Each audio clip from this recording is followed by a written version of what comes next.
ମୁଁ ଚିତ୍ତରଞ୍ଜନ ମହାପାତ୍ର ବାଙ୍ଗାଲୋରରୁ ଆସିଛି ଆପଣମାନଙ୍କ ସହିତ ଯୁକ୍ତ ହେଇଛି। ତ ଏ ଯେଉଁ ଠାକୁରଙ୍କୁ ନେଇକି ମଣିଷ ଯେତେବେଳେ ଚାଲେ ମଣିଷର ଜୀବନଟା ବାଲାନ୍ସ ହୁଏ, ମଣିଷର ଜୀବନଟା ମଣିଷର ବ୍ୟକ୍ତିତ୍ୱଟା ଧୀରେ ଧୀରେ ବର୍ଦ୍ଧନମୁଖ ରୁହେ।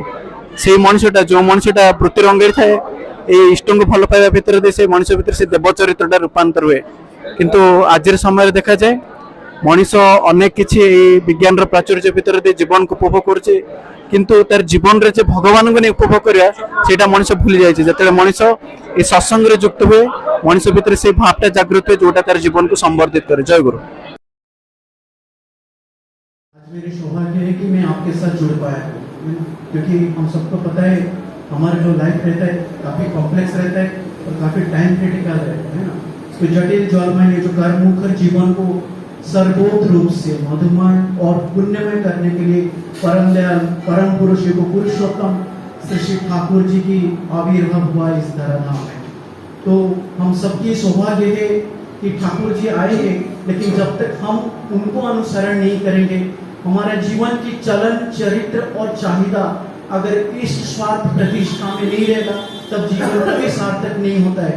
चाहे हम कितने सालों से ठाकुर जी को क्यों ना अपना जीवन में अपनाएं, अगर मेरे जीवन की चलन चरित्र चाहिदा अगर मेरे जीवन की जीवंत आचर्य की चलन चरित्र और चाहिदा के साथ अगर मिलता नहीं तो हमारा जीवन व्यर्थ होता है। आपको पता है उस दिन ठाकुर जी के पास एक शुगर केन फैक्ट्री के जनरल मैनेजर आए थे। ठाकुर जी को प्रश्न किए, ठाकुर जी ये पुरुषोत्तम के लक्षण क्या होता है? देखिए, जो स्वयं ब्रह्मांड के मालिक होते हुए नॉलेज इनकारनेट, जिनको बोला जाता है कि स्वयं विश्व दुनिया की जो सर्वश्रेष्ठ अवतार होते हैं, is the highest consummated form जो होते हैं, जो प्रोफेट्स के श्री ठाकुर अनुकूल चंद्र होते हैं, वो खुद स्वयं श्रीमुख से उस दिन बोल रहे हैं जो पुरुषोत्तम होते हैं, जो स्वयं मालिक होते हैं, जो स्वयं इष्ट होते हैं, जो स्वयं सबसे सर्वोत्तम होते हैं, उनकी श्रीमुख से उस दिन बोल रहे हैं पुरुषोत्तम की प्रधान लक्षण होता है वो कोई भी वो वैशिष्ट वाले अपूरणमय आचार्य होते हैं, वो परम दर्दी होते हैं, उनका पिता माता और गुरुजन के प्रति उनका असीम भक्ति असीम निष्ठा रहता है। फिर ठाकुर जी बोलते हैं कि दुनिया की कोई भी लोभ में प्रलोभ नहीं होते हैं, कोई भी लोभ में। देखो हम लोग इष्ट वृद्धि देते हैं, सोचते हैं कि हम बहुत सारे दे रहे हैं, लेकिन दुनिया की कोई भी लोभ में प्रलुब्ध नहीं होते। चाहे आप मंदिर बना लो, चाहे आप कुछ भी कर लो, कोई भी लोभ में प्रलुब्ध नहीं होते हैं। क्यों?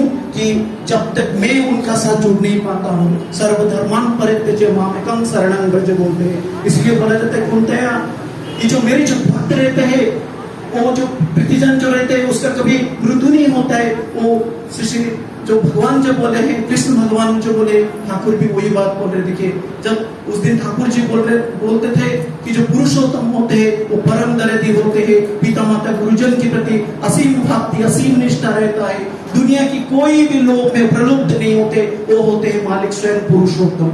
तब ठाकुर जी के पास ज्ञानंद गोस्वामी थे जो तत्कालीन सत्संग सेक्रेटरी। ठाकुर जी को प्रश्न किया, ठाकुर जी आपने तो बोले जो पुरुषोत्तम होते he is abnormally normal, he is gorgeously simple, he is wisely foolish, फिर ये क्या है बताइए। देखिए, जो ठाकुर जी को पता है he is abnormally normal, he is gorgeously simple, he is wisely foolish, स्वयं भी क्यों के कभी बताते नहीं कि मैं मेरे पास कितना ज्ञान की, वो जो बोलते he is the knowledge incarnate। क्योंकि जैसे हवा रहते हैं कभी बोलता नहीं मैं हवा हूँ, जैसे हमारा सांस जब रुक जाएगा तब हमको समझ में आता है कि ये हवा का इंपोर्टेंस कितना होता है। जैसे जल रहता है वो कभी उसका इंपोर्टेंस नहीं समझते, लेकिन जो तुषार होते हैं उसको पता चलता है कि ये जल का इंपोर्टेंस कितना होता है। उसी तरह जो स्वयं मालिक रहते, जो स्वयं पुरुषोत्तम रहते, जो स्वयं विधाता रहते, वो कभी बोलते नहीं मैं भगवान हूँ। इसीलिए बोला जाता है पुरुषोत्तम आसन जपम इष्ट आचार्य तिनी गुरु तिनी सवार जीवन डाड़ा तिनी सवार जीवन में। वो जब आते हैं हमारा जीवन को सुंदर करने के लिए आते हैं। जब उस दिन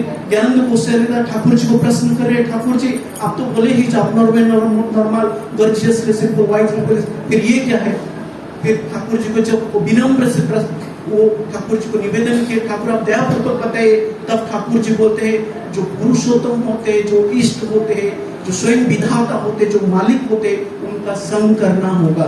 जब तक संग नहीं होता है तब तक उनको समझ में भी नहीं आता है। इसीलिए बोला जाता है ते संज्ञानी नित्यजुक्त एक भक्ति वशिष्य, एक भक्ति जीवन में एक को लेके चाहिए। जैसे एक सूरज रहता है, एक धरती के साथ हम जुड़े हुए रहते हैं, जैसे एक आसमान में रहते हैं, उसी तरह जीवन में एक चाहिए, एक सुकेंद्रिक वो चाहिए, तभी जीवन संवर्धित होता है। जब ये प्रश्न ठाकुर जी को किए, ठाकुर जी बोलते हैं जो पुरुषोत्तम रहते हैं उनके प्रति आकृति चाहिए और चाहिए।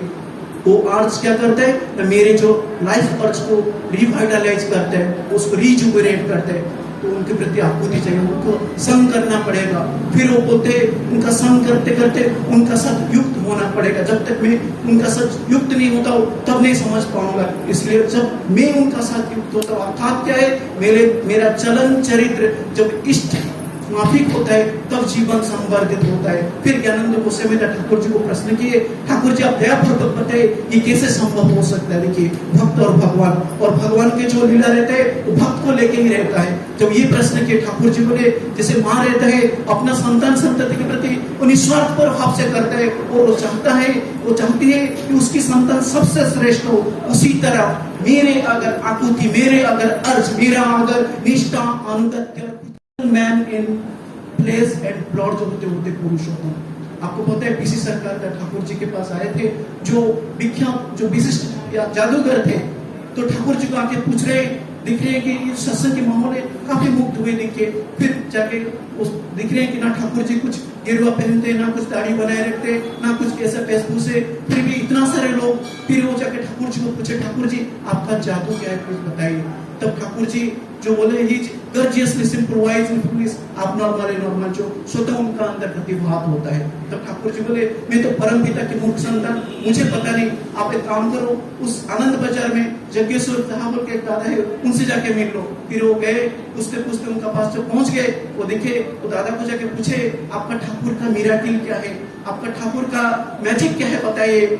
तब वो खुद बोल रहे, देखिए दादा वो दो हाथों में दो बाल्टी पकड़ के चल रहे थे, तो बोल रहे ये देखिए जो दो हाथ आज दिख रहे, जो आनंद बाजार में प्रसाद वितरण कर रहे, यही दो हाथ दुनिया की ऐसे कोई पुकार नहीं, दुनिया की ऐसे कोई अपकार नहीं, दुष्कर नहीं, हर किसी में ये व्यस्त था, ये हर किसी में जुड़ा हुआ था। लेकिन ये जो दो हाथ लोगों का प्राण लेता था, आज आनंद बाजार में प्रसाद वितरण करते हुए लोगों में प्राण संचार करता है। This is the miracle of Shri Thakur. जब हम उनको आकुति से ग्रहण करते तब जीवन सुंदर होते हैं। आपको पता है काली सृष्टि माँ जो ठाकुर जी की एकांत भक्तिमती माँ थी, ठाकुर जी की तबियत तब ठीक नहीं था, तब जब तबियत ठीक नहीं था ये माँ ने क्या किया, ठाकुर जी को प्रणाम करते हुए ठाकुर जी को निवेदन कर रहे, मैं जगन्नाथ दर्शन के लिए जाना चाहता हूँ। देखिए जो स्वयं मालिक होते, जो स्वयं जो बोला पुरुषोत्तम आसीन जो इष्ट आचार्य तिनी गुरु, तिनी सवार जीवन गड़ा, तिनी सवार जीवन में।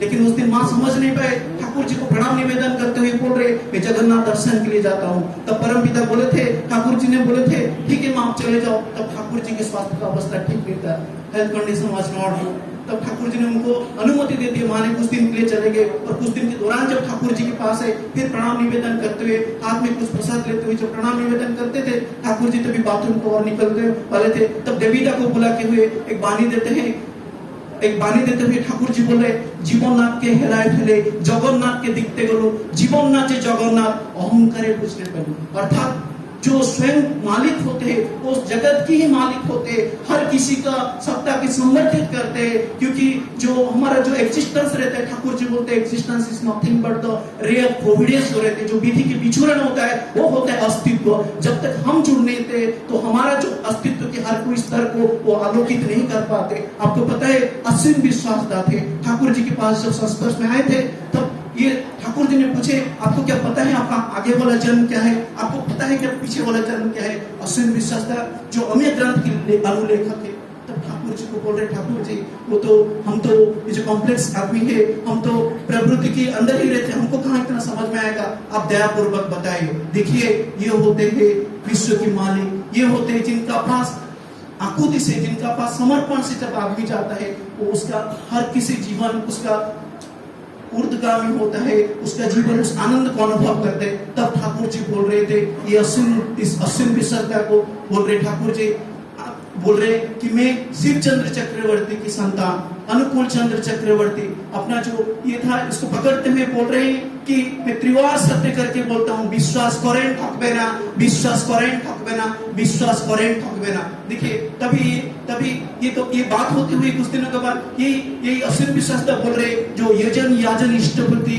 ठीक करता है, अर्थात निष्ठा के साथ करता है, उसका जो कर्म फल रहता है, हमको तो पता नहीं हमारा पास्ट लाइफ क्या था, हमको पता नहीं आगे वाला जन्म में क्या होगा, लेकिन ठाकुर जी बोले कि यजन याजन इष्टवृत्ति जो विधि माफी करता है, क्योंकि हम अहंग से रहता है, जब तक अहंग रहता है तब वो जो स्वयं गलित अहंग रहते उनको समझ में हम नहीं समझ पाते हैं। तब ठाकुर जी बोल रहे जो यजन याजन इष्टवृत्ति जो निष्ठा माफी करता है, निष्ठा विशेष रूप से लगे रहना, जो निष्ठा माफी करता है, ठाकुर बोल रहे उसका जो कर्म फल रहता है वो खंडित होता है, अर्थात जो कर्म फल रहता है जो विनाश की ओर लेता है वो खंडित होता है। केवल वो नहीं, इस जन्म में जो कोई योनि में वो जन्म क्यों ना ले, उसका आगे वाला जीवन संवर्धित होता है। ठाकुर जी को उस दिन भक्त प्रश्न कर रहे, ठाकुर जी बहुत सारे लोग हैं जो ठाकुर जी आपको ग्रहण नहीं किए, गुरु को नहीं ग्रहण किए, फिर उनका जीवन में इतना आनंद क्यों है। देखिए हमारा जो लाइफ है जो होता है, man has reached man but man has never reached to man.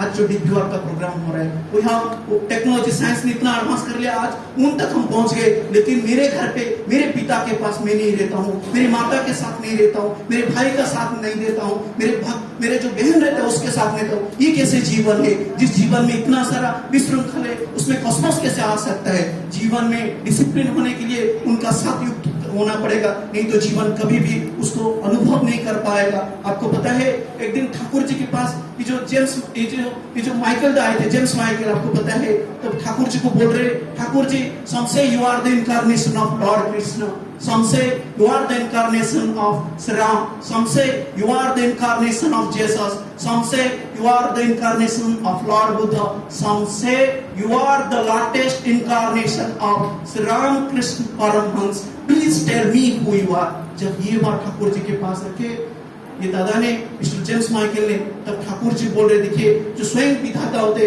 वो कभी बोलते नहीं कि मैं भगवान हूँ, लेकिन उनकी जो आचरण, उनकी जो चिंता, उनकी जो चेतना रहते, हमारा जो चिंता चेतने की कई की त्रिमूर्त में रहते, तभी तो हम बोलते उनको पुरुषोत्तम, तभी तो हम उनको बोलते सर्वश्रेष्ठ आपुर। तब ठाकुर जी बोलते हैं कि आदमी जब किसी का साथ उसका एक प्रेम होता है, उसका लगन लगता है, तब उसका साथ एक भाव सृष्टि होता है, और उस भाव को लेते हुए उसको हम बोलते प्रिय परम। फिर ठाकुर जी काफी मार्मिक ढंग से ठाकुर बोल रहे, जब ये प्रेम होता है, जो जीवन की जो प्रेम के साथ, जो जीवन की एकांत मुख्य के साथ जब हो जाता है, ये जो प्रिय वितरण से, प्रेम वितरण से क्या होता है, ठाकुर जी बोलते एक भाव सृष्टि होता है। उस भाव की तारतम्य के हिसाब से उसको कभी कोई उनका अंदर राम को अनुभव करता है, कब कोई उनका अंदर जेसस को अनुभव करता है, कब कोई उनका अंदर देखिए श्री राम को अनुभव करता है, कभी उनका अंदर हम उस विश्व को अनुभव कर पाएंगे। ये संभव कब होगा, जब मेरे उनके साथ उस लगन होगा, उनके साथ जुड़ पाऊंगा। आपको पता है ठाकुर जी के पास ऐसा होता है, कैथोलिक आए थे जो अमेरिकन भक्त थे, ठाकुर जी को प्रश्न कर रहे, ठाकुर जी मैं तो काफी दूर से आया हूँ। तब जब वो बात करते थे तब ठाकुर जी को बोले, ठाकुर जी मेरे आपके साथ आपके साथ आंतरिक एक बात करना है। जब ये बात बताए तब जो भक्त थे वो सब दूर चले गए और उनके साथ प्रफुल्लता थे। जब ये बात होते होते ठाकुर जी उनको बोल रहे, आप काफी दूर से आए हो, ये जो 1943 की बात थी, तब ठाकुर जी बोल रहे, अभी तो विश्व युद्ध के समय है, आपको तो काफी कष्ट सहना पड़ता होगा, लेकिन देखिए भक्त और भगवान के कैसे संपर्क रहता है। तब वो जो जेम्स माइकल थे, कैपल थे, तभी ठाकुर जी को बोल रहे, ठाकुर जी मैं तो सेना में काम करता हूँ, मुझे तो काफी मुश्किल सहना पड़ता है, और आपकी जो सत्संग है, यहाँ पे जो भाव के आदान प्रदान होते, एक दूसरे के साथ जो जुड़े हुए रहते, उसको देख के मुझे काफी खुश लगता है। तब ठाकुर जी इमीडिएटली बोलते हैं कि तुम्हारा अंदर जो प्रेम है, वो जो अंतर में जो प्रेम है, हृदय में जो प्रेम है, उस प्रेम को जितना तुम वितरण करोगे उतना लोग को तुम्हारा साथ युक्त कर पाओगे। फिर ठाकुर जी बोलते हुए बोल रहे, जब आदमी प्रेम से दूसरे के साथ जो जुड़ता है, तभी उससे कोई भी दूर नहीं होता है। जब ठाकुर जी ये बात बोलते थे, तभी ये भाई ने फिर कैप्टन ने ठाकुर जी को पूछ रहे, ठाकुर जी आपने ये जो अच्छे बात बताए कि मेरा अंदर ऐसा कुछ चीज नहीं है, मैं ऐसा कर ही नहीं पाता हूँ, आप दयापूर्वक बताइए कि मैं कैसे इस प्रेम को अपना अंदर ले पाऊं। तब ठाकुर जी काफी सुंदर रूप से बोल रहे, तुम्हारा अंदर जो ये जो इच्छा है कि इस प्रेम को तुम्हारा अंदर तुम स्प्राउट करो, यही इच्छा कहलाता है कि तुम्हारा प्रकृति भी उसी प्रेम को लेना चाहता है। तो तुम जब जेसस को जो लॉ की इनकारनेट रहते हैं, जब उनका साथ जब आदमी जुड़ता है, उसी प्रेम को अनुभव करता है, तब वो मिस्टर कैपल ने ठाकुर जी को प्रश्न किए, ठाकुर जी मैं तो जेसस को काफी उनसे प्रेम करता हूँ, लॉ करता हूँ, लेकिन मेरा अंतर में कभी उनको अनुभव नहीं कर पाता हूँ। अब दयापूर्वक बताइए मैं कैसे प्रभु जेसस को अनुभव कर पाऊंगा। देखिए तब ठाकुर ने काफी मार्मिक रूप से हम जैसे भक्त को जैसे हमारा भक्ति क्षणभंग रहते हैं, उसी तरह भक्त के लिए ठाकुर जी ने बताया काय मनोवाक्य से उनको अपना जीवन में अनुसरण करो, जो श्रेष्ठ रहते, जो भ्रष्ट रहते, जो पुरुषोत्तम रहते, काय मनोवाक्य से उनसे युक्त हो। केवल इतना नहीं, फिर ठाकुर जी बोल रहे दैनंदिन जीवन में जो विधाता रहते, उनकी जो विधान है उसको मानते हुए चलो। फिर ठाकुर जी बोलते और ऐसा आदमी अगर कोई मिल गया तो उनका संग करो। ये बात होता है कि जो जीवंत आचार्य होते हैं, जब उनका संग करते ये जीवन संवर्धित होता है। आपको पता है शरद हालदार ने एक दिन ठाकुर जी को पूछ रहे, तब उनके ठाकुर जी के पास तभी गिरीश भट्टाचार्य थे, जो एक ज्योतिष थे, काफी ज्योतिष के ज्ञान थे उनको। तब वो हाथ दिखाते बोल रहे ठाकुर जी कि मेरा जो पंजिका है उसमें काफी उतार चढ़ाव है, मुझे लग रहा है कि ठीक नहीं है, आप दयापूर्वक कुछ बताए। तब ठाकुर जी बताए कि ठाकुर जी कितना गंभीर होकर बोल रहे, ठाकुर बोल रहे जो गंभीर इष्टनिष्ठ रहता है, जो गंभीर इष्टनिष्ठ रहता है उसका पंजिका में ऐसा कुछ भी नहीं मिलता है। जब ये बात बताए तब ठाकुर जी के पास इस सुशीलदा थे, तो बोल रहे कि ठाकुर जी ये भृगु संहिता में लिखा है, जो भगवान का नाम करता है, जो इष्ट का नाम करता है, जो सदाचार में रहता है, उसका आयु वर्धन मुखर होता है। जब ठाकुर ये बात सुने काफी खुश हो गए। ठाकुर जी बोल रहे यही बात है, जब हम जीवन में इष्ट को लेकर चलते जीवन संवर्धित होता है। यही गिरीश भट्टाचार्य था जो ज्योतिष शास्त्र पे अध्ययन कर रहे थे। ठाकुर जी उनको कुछ पढ़ने के लिए बोले थे। एक दिन ठाकुर ने उनको पूछे कि आपने मैंने जो बताया था आपने कुछ किए? वो बोले नहीं ठाकुर, आप जो पूछ रहे हैं कि ज्योतिष शास्त्र के बारे में, कल क्या होता मैं सत्संग चला गया था तो समय नहीं मिला, तो आज मैं कुछ पढ़ के या कल तक आपको कुछ बताऊंगा। तब पता है ये जो गिरीश भट्टाचार्य था, जो ज्योतिष शास्त्र के लिए ठाकुर जी ने उनको कुछ निर्देश दिए थे पढ़ने के लिए, तब ये क्या कहते थे सत्संग चले गए थे और ज्योतिष शास्त्र नहीं पढ़े थे। जब ठाकुर जी के पास है तब ठाकुर जी बोल रहे अगर ये सत्संग, वेरी इंपॉर्टेंट थिंग सुनिए, ये संग अगर सत्संग नहीं होता है फिर सत्संग क्या होता है? देखिए ठाकुर जी बोले इसका मतलब होता है जो जीवंत आचार्य जो रहते, जो जीवंत श्रेष्ठ रहते, उनका हर कोई आदेश, उनका हर कोई निर्देश जब पालन करते यही सत्संग होता है। लेकिन सत्संग को हम ऐसे समझते तो जीवन कभी विवर्तित नहीं होता है। उनका चलन, उनका चरित्र, उनका चाहिदा हमारा वास्तव जीवन की प्रतिफलन हो। इसलिए तो बोला जाता है जब ठाकुर जी की हम संग करते, it is not only for this life, जो होता है ना लाइफ के साथ और लाइफ के बाद भी होता है। तो यही बात बताता हूँ कि आप लोग का साथ में जुड़ पाए हूँ। यहाँ पे जो आप लोग के जो भक्ति है, निष्ठा है, उसको कायम रखे। ठाकुर जी को अपना जीवन में जितना संभव है परिवेश में, मेरे परिवार में, मेरे इंडिविजुअल लाइफ में जितना लेके चलेंगे अपना जीवन संवर्धित होगा, आनंद को अनुभव कर पाएंगे। क्योंकि जीवन आनंद के लिए बना है। कि जो मनुष्य जन्म दुर्लभ होता है, ऐसा नहीं मिलता है जो साइंस बोलता है। हमने मनुष्य जीवन पाए है और इस मनुष्य जीवन में ब्रह्म की उपासना करना है तो ब्राह्म मुहूर्त से उनसे का साथ जुड़ना है, जीवन चलन चरित्र इष्ट माफी करना है। ये बोलते हुए मेरे वाणी को विराम देता हूँ। आप सबके पास मेरे आभार प्रकट करता हूँ। जय गुरु।